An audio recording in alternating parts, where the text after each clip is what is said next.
กลับไทยไปงวดบางกีนี่มาดามเพิดเบิดเงินหลายปานใดนะคะส่วนหลายสิเบิดไปกับพวกอาหารการกินหรือว่าซื้อของนี่แหละค่ะทุกคนถามว่าได้เอียงเป็นชิ้นเป็นอันบ่นะคะความสุขของมาดามเพิดก็คือการได้กินได้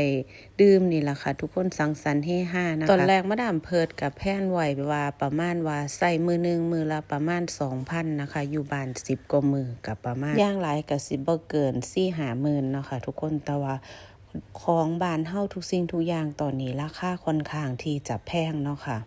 ลูกๆไปเซเว่นครั้งนึงนี่ก็เบิดแล้วนะคะเป็นพันนะคะจักไปหอบเอาอีหยังแน่นะคะเห็นอีหยังก็อยากได้เบิดนะคะโดยเฉพาะเวลาไปตลาดนะคะเพิ่นเป็นคนมักกินผักนะคะก็ไปหอบเอาผักอันนั้นอันนี้มันก็สิเบิดหลายน้ำเครื่องดื่มล่ะค่ะเรายาปลาปิ้งแน่นะคะนานๆเทื่อนะคะได้สังสรรค์เฮฮาล่ะค่ะทุกคนอยากหากินอีหยังที่เจ้าของชอบล่ะค่ะความสุขคนต่างประเทศนะคะได้กลับบ้านนานๆเทื่อนะคะก็จะมีความสุขในการกินนะคะเพราะว่าอาหารบ้านเฮานี่หลายค่ะทุกคนนี่ค่ะเวลาไปแมคโครครั้งนึงนี่ก็สิเบิดประมาณนี้ล่ะค่ะทุกคนมาดามเพิดคิดว่ามาดามเพิดบ่ได้เอาอีหยังหลายเด้อค่ะก็เบิด 4-5,000 พุ่นเด้อค่ะทุกคนซื้อนั่นซื้อนี่มากินแน่ให้ลูกให้หลานแน่นะคะขนาดแบบว่าบ่ได้แจกเงินนะคะทุกคนถ้าแจกเงินนี่โอ้ยค่ะทุกคนบ่กันดอกค่ะเพราะว่าญาติหลายนะคะข้าวๆนี่ก็เบิดเป็นแสนอยู่เด้อค่ะแป๊บเดียวนะคะบ่ได้รวมค่าใช้จ่ายที่ตอนสามี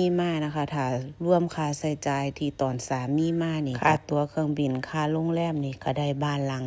นึงเลยล่ะค่ะทุกคนกลับไทยแต่ละเทื่อนะคะถ้าคนบ่มีเงินนะคะทุกคนมันกลับบ่ได้เด้บางคนนี่อยากกลับบ้านสิเป็นสิตายเด้อค่ะทุกคนแต่ว่าบ่ได้มีปัญญากลับก็มีเนาะค่ะไผก็อยากกลับบ้านนะคะทุกคนไปหาพ่อหาแม่นะคะไปใช้ชีวิตล่ะค่ะแต่ว่าทุกคนก็เฮ็ดตามที่เจ้าของต้องการบ่ได้นะคะคือจังว่าล่ะค่ะเงินทองมันหายเงินทองเป็นสิ่ง